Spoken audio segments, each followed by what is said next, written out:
নমস্কার। গঙ্গার শীতল হাওয়া আর হরিনাম সংকীর্তনের পবিত্র ধ্বনি, এই নিয়েই আমাদের আজকের গন্তব্য শ্রীধাম মায়াপুর।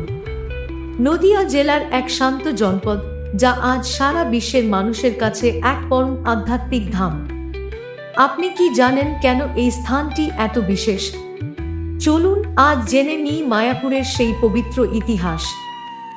শ্রী চৈতন্য মহাপ্রভুর আবির্ভাব আজ থেকে প্রায় 500 বছরেরও বেশি আগে 1486 সালের এক দোল পূর্ণিমার সন্ধ্যায় মায়াপুরে এক অলৌকিক ঘটনা ঘটেছিল।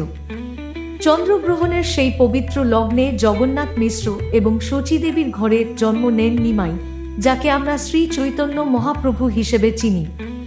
কথিত আছে, তিনি যখন পৃথিবীতে আসেন তখন চারিদিকে সবাই হরিনাম জপ করছিলেন। তিনি শিখিয়েছিলেন ভালোবাসা আর ভক্তির এক নতুন ভাষা, হরে কৃষ্ণ মহামন্ত্র। জাতি, ধর্ম, বর্ণ নির্বিশেষে মানুষকে আপন করে নেওয়ার সেই আন্দোলন শুরু হয়েছিল এই মায়াপুরের মাটি থেকেই। সময়ের সাথে সাথে মায়াপুর হয়ে ওঠে গৌড়ীয় বৈষ্ণব ধর্মের প্রধান কেন্দ্রবিন্দু। আধুনিক যুগে মায়াপুরকে বিশ্বমঞ্চে নিয়ে আসার মূল কারিগর হলেন ইসকন প্রতিষ্ঠাতা শ্রীল ভক্তিবেদান্ত স্বামী প্রভুপাদ। তিনি চেয়েছিলেন সারা বিশ্বের মানুষ এক ছাদের নিচে এসে শান্তির বাণী প্রচার করবে। আজ মায়াপুরে গেলে আপনি দেখতে পাবেন শ্রীল প্রভুপাদের সেই স্বপ্নের বাস্তবায়ন। সেখানে রয়েছে অপূর্ব পুষ্পসমাধি মন্দির, যার স্থাপত্য দেখলে চোখ জুড়িয়ে যায়।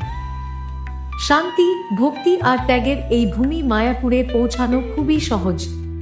এর ঠিকানা হল ইসকন মন্দির, শ্রীধাম মায়াপুর, নদিয়া জেলা, পশ্চিমবঙ্গ।